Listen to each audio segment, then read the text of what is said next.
నమస్తే. Welcome to I dream. మన సనాతన ధర్మం యొక్క విలువలని రోజు రోజుకు ఎంతోమంది పెద్దవాళ్ళు ఇలా ఉండాలి, అలా ఉండాలి, మన ధర్మం ఇది చెప్పింది, మనం ధర్మ మార్గంలో నడవాలంటే ఇవి పాటించాలి అని ఎన్నో రకాల సలహాలు మనకు ఇస్తున్నప్పటికీ అసలు ఆడవాళ్ళ విషయానికి వచ్చేసరికి చాలా రకాల అరాచకాలు అనేవి జరుగుతూనే ఉన్నాయి. మనకు స్వాతంత్రం వచ్చింది, ఆడది అర్ధరాత్రి కూడా తిరిగే అంత స్వాతంత్రం వచ్చింది అని అనుకోవటం వరకే కానీ నిజంగా స్వాతంత్రం అనేది రాలేదని చెప్పాలి. చిన్న చిన్న 6 నెలల పసికందుల పైనుంచి కూడా తీసుకుంటే ప్రతి ఒక్క ఆడదైతే చాలు ఏదైనా చెయ్యొచ్చు అనే ఒక రోజుకి ఇప్పుడు ఆడదాని పరిస్థితిని దిగజారు చేస్తున్నారు. అసలు ఇదంతా ఎందుకు జరుగుతోంది? మన సనాతన ధర్మం యొక్క గొప్పతనాన్ని మర్చిపోబట్టేనా? అసలు ఏంటి అనే విషయాన్ని ప్రస్తుతం మాట్లాడబోతున్నాను ప్రణవానంద ప్రభుజీ గారితో. ఇప్పుడు ప్రభుజీతో మాట్లాడి దానికి సంబంధించిన విషయాలన్నింటినీ క్లియర్గా తెలుసుకుందాం. నమస్తే ప్రభుజీ. నమస్కారం అండి.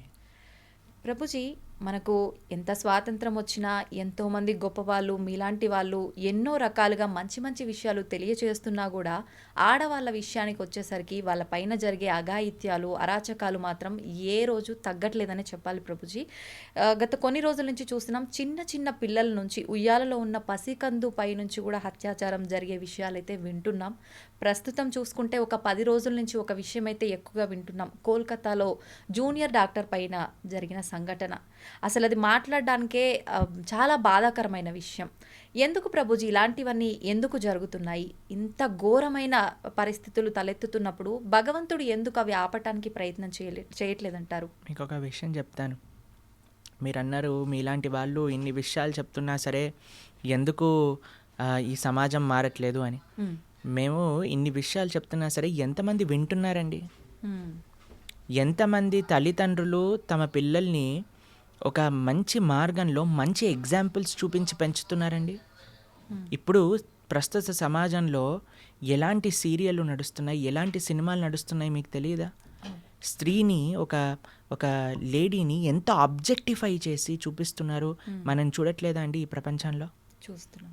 సినిమాలు ఎక్కడైతే స్త్రీలని కొడుతున్నారో, ఎక్కడైతే స్త్రీలని హింసిస్తున్నారో అటువంటివన్నీ సూపర్ డూపర్ హిట్ అయిపోయి 100 రోజులు నడిచిపోయి అందరూ ఎగబడి అలాంటి సినిమాలకు వెళ్ళి చూసేస్తున్నారు కదా.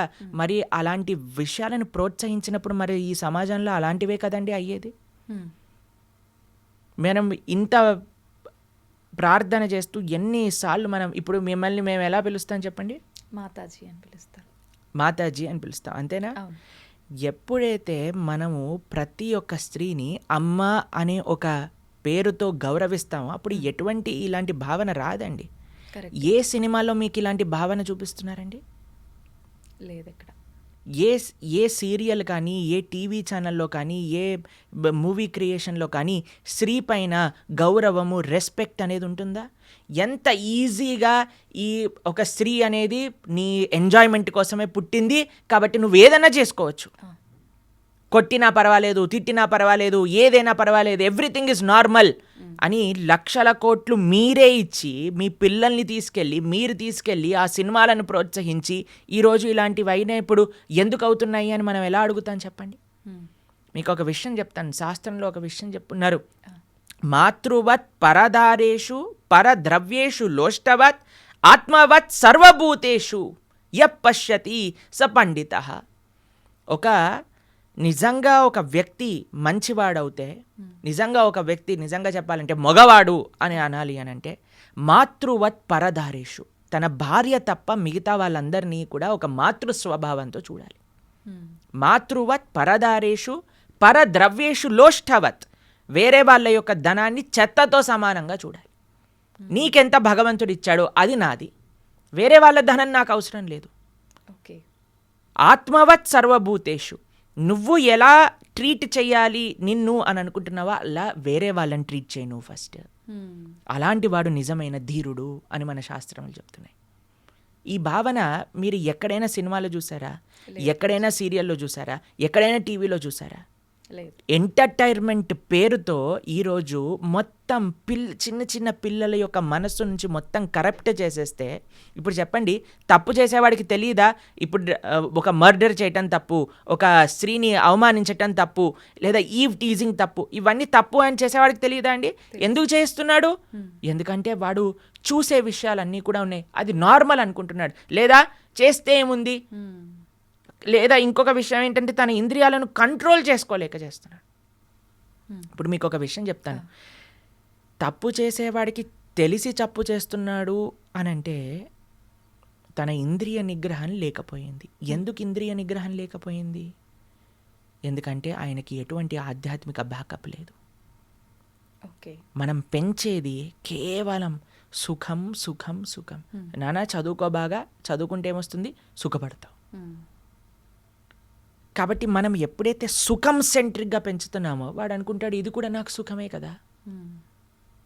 ఒక స్త్రీని అవమానించినందుకు దుర్యోధనుడు తొడలు విడిగి కురుక్షేత్ర యుద్ధంలో పడిపోతే కనీసం చూసేవాడు కూడా లేకపోయాడు.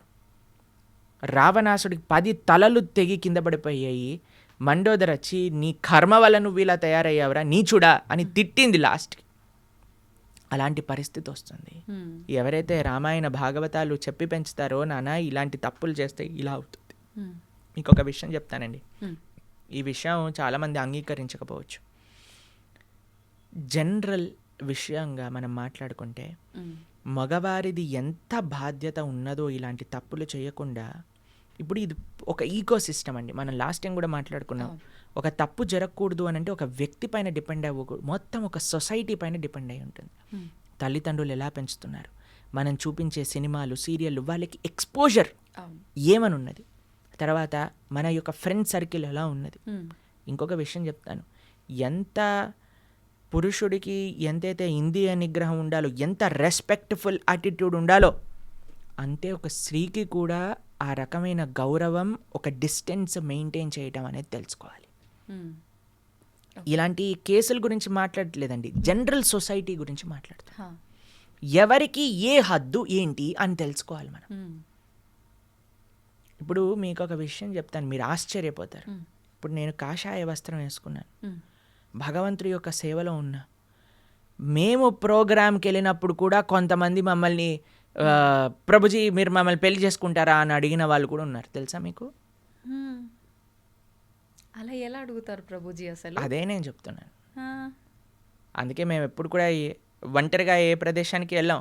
ఎప్పుడైనా సరే మా డివోటీస్ మాతో పాటు పట్టుకొని వెళ్తాం అనమాట. ఎందుకంటే ఈరోజు వాళ్ళకి ఆ రెస్పెక్ట్ లేదు. నేను చూశాను స్వయంగా కాబట్టి మీకు చెప్తున్నాను. కాబట్టి మనం చాలా జాగ్రత్తగా ఉండాలండి. అందుకే మేము ఎప్పుడు ఎవరితో ఒంటరిగా ఏ స్త్రీతోటి మాట్లాడాం. మీరు మమ్మల్ని గమనించారనుకోండి, ఎప్పుడు కూడా ప్రతి ఒక్కరిని మాతాజీ అని పిలుస్తాం. కాబట్టి ఆ భావన మాకు నిరంతరం ఉంటుంది. కాబట్టి ఎవరైనా స్త్రీని చూసేసరికి ఒక మాతృభావన మా లోపల కలుగుతుంది అనమాట. ప్రణామం చేస్తాం. కాబట్టి ఇప్పుడు చూడండి, ఒక హద్దును మెయింటైన్ చేస్తాం. కొన్నిసార్లు మాతో ఫోటో దిగాలి అని వచ్చినప్పుడు కూడా మేము వెంటనే పక్కకి జరిగి నమస్కారం చేస్తాం. అవునా కాదా చెప్పండి? ఎందుకు అని అంటే ఆ హద్దు అందరూ మెయింటైన్ చేయాలి, ఒక పురుషుడే కాదు, ఒక స్త్రీ. ఏ విధంగా అంటే మన యొక్క వస్త్రధారణ ఎలా ఉన్నది, మనం ఎంత క్యాజువల్ అయిపోతున్నామో, ఎంత డిస్టెన్స్ చేస్తున్నాం అనేది చాలా ముఖ్యంగా చూడాలండి. కాబట్టి మీరు ఒక ఏమంటాం, ఒక పెనం పైన, కాలుతున్న పెనం పైన వెన్న వేశారనుకోండి, కరుగుతుందా లేదా చెప్పండి?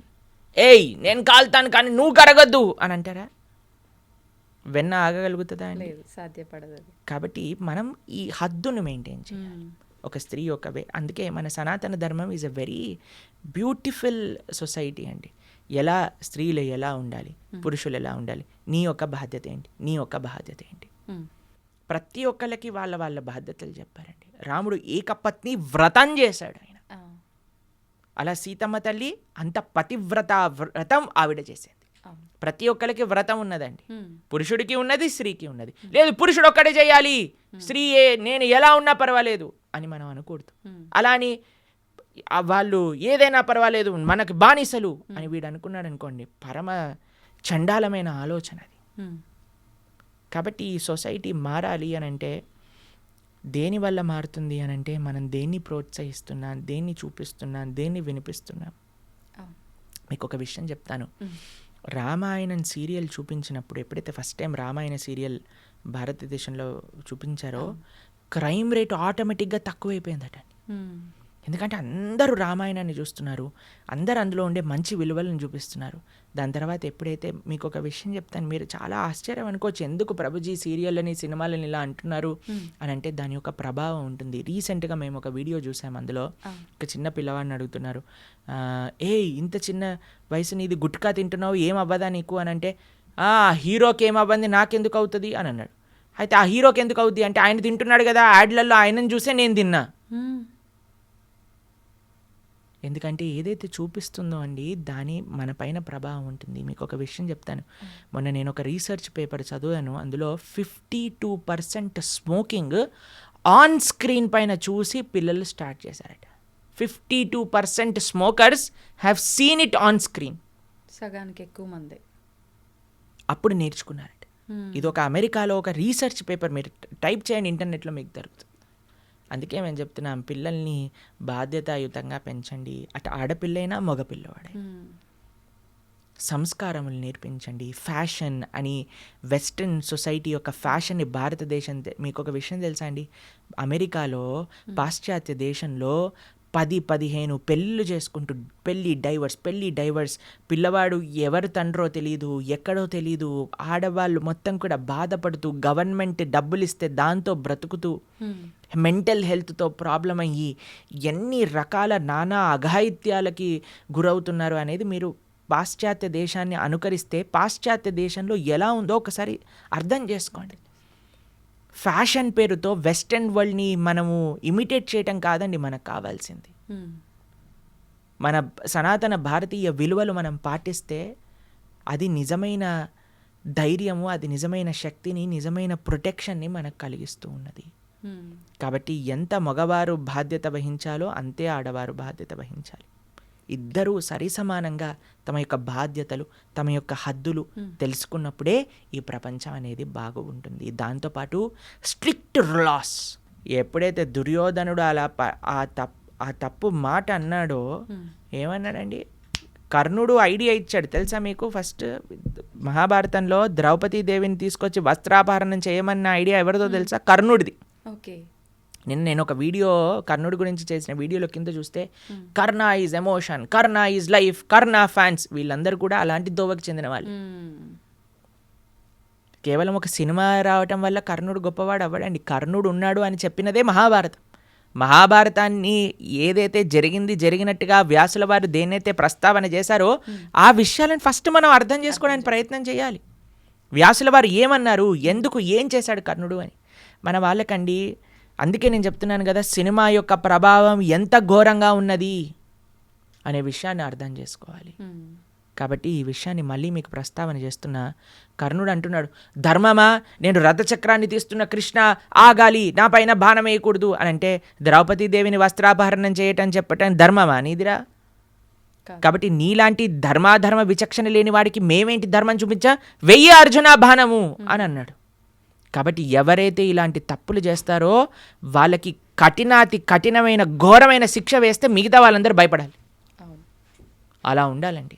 కాబట్టి గవర్నమెంట్ స్ట్రిక్ట్ యాక్షన్, ఇంకా యాక్షన్ తీసుకోకుండా వాడిని ఏదో కాపాడాలని చూస్తున్నారు కదా, అలా కాకుండా స్ట్రిక్ట్ యాక్షన్ అనేది తీసుకోవాలి మనం. అప్పుడే ఈ యొక్క సొసైటీ అనేది బాగుపడుతుంది.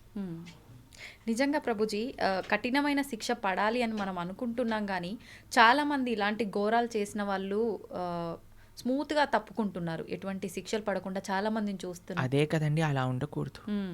కఠినమైన శిక్ష నిజంగా చెప్పాలంటే అందరి ముందు కానీ వాడిని శిక్షిస్తే ఇంకొకటి భయపడి తీరాలన్నమాట.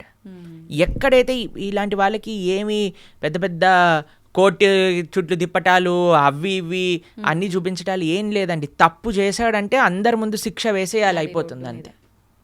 అప్పుడు కానీ ఈ ప్రపంచం అనేది ఒక భయం అనేది ఎంత భయపెట్టినా ఏదైనా అండి, చివరికి మనం మాత్రం అక్కడ భయపెట్టి ఇక్కడ దాన్నే మనం ఎంతో హ్యాపీగా చూపిస్తూ ఉన్నామనుకోండి, దానివల్ల ఏమీ లాభం లేదండి, మార్పు లేదండి.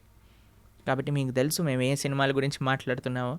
కాబట్టి అలాంటి సినిమాలు నడిచినన్ని రోజులు ఆ సినిమాలన్నింటినీ కూడా మనం చాలా ఎంజాయ్ చేసి చూసినన్ని రోజులు మనం ఏమంటున్నాం ఇండైరెక్ట్గా నాకు పర్వాలేదు అని అంటున్నాం. ఆ భావన మన లోపల ఉండకూడదు. అంతే. హరే కృష్ణ. హరే కృష్ణ ప్రభుజీ, నిజంగా చాలా చక్కగా వివరించారు. ప్రతి ఒక్కరు కూడా మీరు చెప్పిన విషయాలు పాటిస్తే ఖచ్చితంగా మార్పు ఉంటుంది. ధన్యవాదాలు ప్రభుజీ. హరే కృష్ణ.